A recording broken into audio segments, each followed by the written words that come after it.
about the AWS Certified Cloud Practitioner, right? So let's have some discussion on it. So AWS Certified Cloud Practitioner is the first step into the cloud journey. Okay, and it is the foundational certification which is going to open the doors for your cloud journey. It is going to validate the overall essential AWS knowledge. Okay, and in the slide you can see this certification. For every certification we have the some code in the AWS terminology. Okay, for AWS Cloud Practitioner we have CLF C02 as a code. Okay, this exam is intended for individuals who can effectively demonstrate overall knowledge of the AWS cloud. By seeing the term overall knowledge, you can say that in the cloud practitioner exam, as it's a foundational certification, right? So AWS is going to validate all kind of the services, okay, whether it's related to computer, to storage or security or billing or administrator. So all kind of services, you should have some idea on it to attend this exam. Okay, so again, the middle portion of the slide is talking about what are all the capabilities or what are all the skills AWS is going to validate with this certification. It is going to validate what your skills or your expertise in the value of the AWS cloud, and you should know about the shared responsibility model of the AWS, and you should know the security best practices when you are using the AWS, and you should know billing or pricing concept when you're using AWS, how to manage the bill and how to manage the price and everything. And then you should know some of the core services and how to work with them, what is the definition of them, what is the use case of them in the AWS. You should know these all. And not only limited, these are the notable, these are the main important one. We have so many.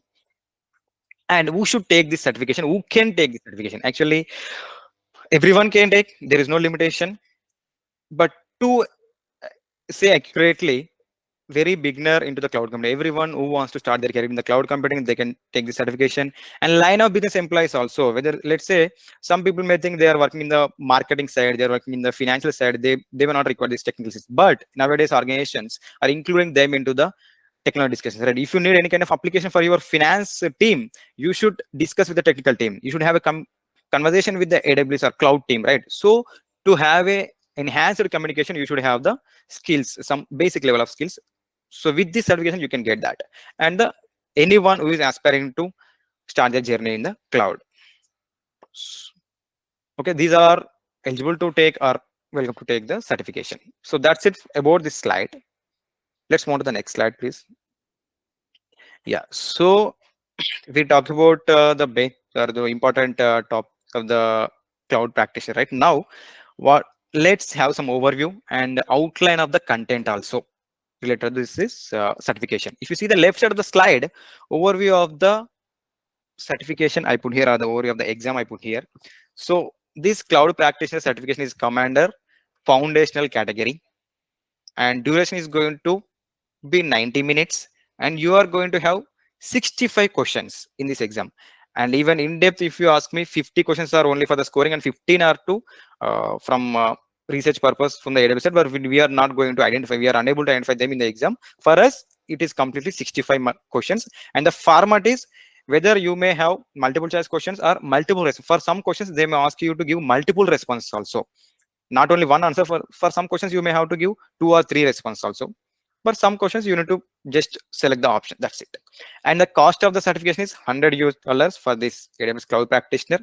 And the mode of the test, you can take it offline or online. Okay, so online or offline you can select while registering for the exam.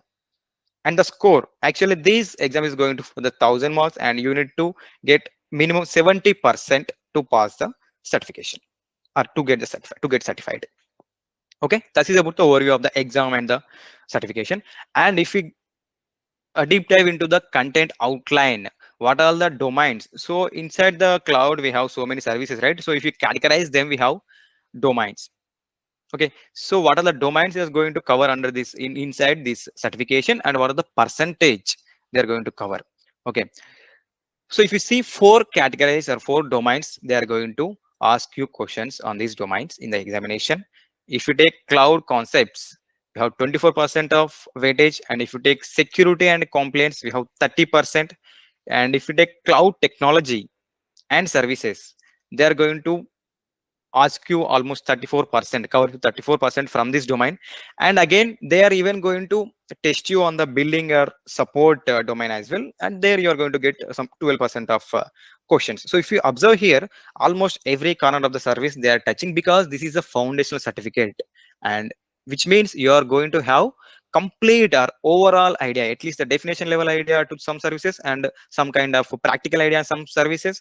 You should have, or you should touch every service in the AWS for this certification actually. So this is what about the overview and some glimpse or some outline of the content which is going to cover inside this exam. And even we can deep dive into what are the exact services or exact topics